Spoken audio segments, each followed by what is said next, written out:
terasingkan dari keluarga yang membesarkannya, harus diterima ketika ia mantap untuk memeluk agama Islam.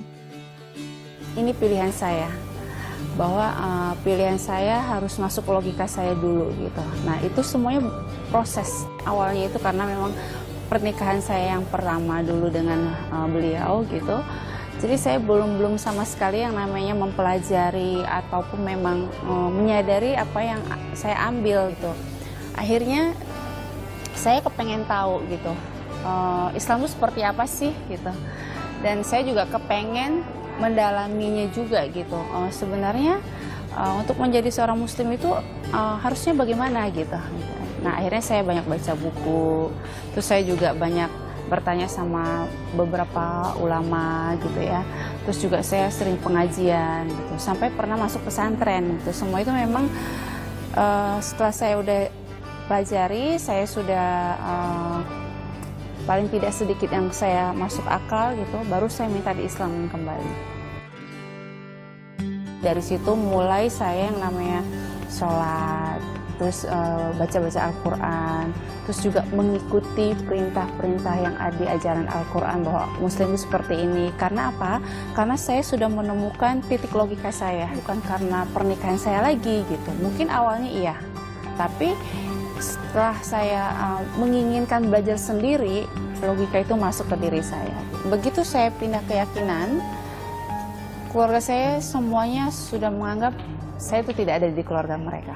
Menurut mereka saya sangat melukai hati mereka. Saya anggap diamnya keluarga saya itu bukan berarti mereka membenci saya, bukan. Saya anggap diamnya mereka itu adalah mendukung saya justru gitu, karena tidak bertanya, tidak menyulitkan saya untuk menjawab, dan tidak juga menimbulkan argumen gitu. Dengan mereka diam, saya anggap itu sudah dukungan buat diri saya. Untuk menerima keluarga yang beda keyakinan kan, saya juga sadar itu tidak mudah gitu. Jadi saya juga tidak mau menuntut terlalu banyak bahwa mereka akan berbuat baik terhadap saya, tidak.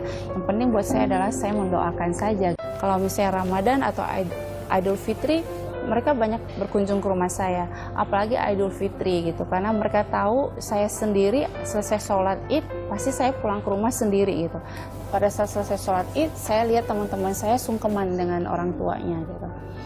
Nah, di situ kadang-kadang saya tergerak hati saya itu,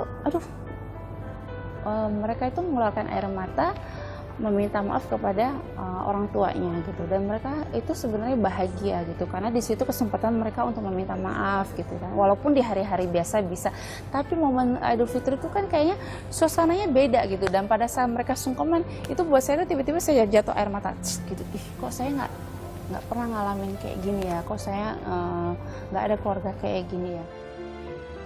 Akhirnya saya langsung buru-buru saya minta pamit pulang aja deh, saya pulang aja karena saya nggak mau lihat kondisi seperti itu gitu. Karena sungkeman itu yang buat saya, pada saya lihat kondisi itu yang bikin saya tuh hancur semuanya gitu. Kayak saya tuh apa yang saya miliki itu, apa yang saya adain sekarang itu yang bikin saya bahagia itu, saya lihat itu nggak ada artinya gitu.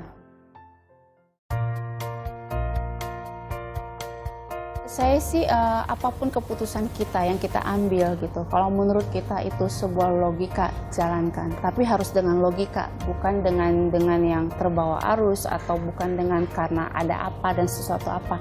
Karena keyakinan yang kita ambil adalah membawa kita ke akhirat gitu. Insya Allah kalau memang kita logika, kita ngambil keputusan apapun, pasti kita menjalankan itu dari hati dan kita tahu mana baik mana tidaknya, yaitu sesuai dengan logika kita.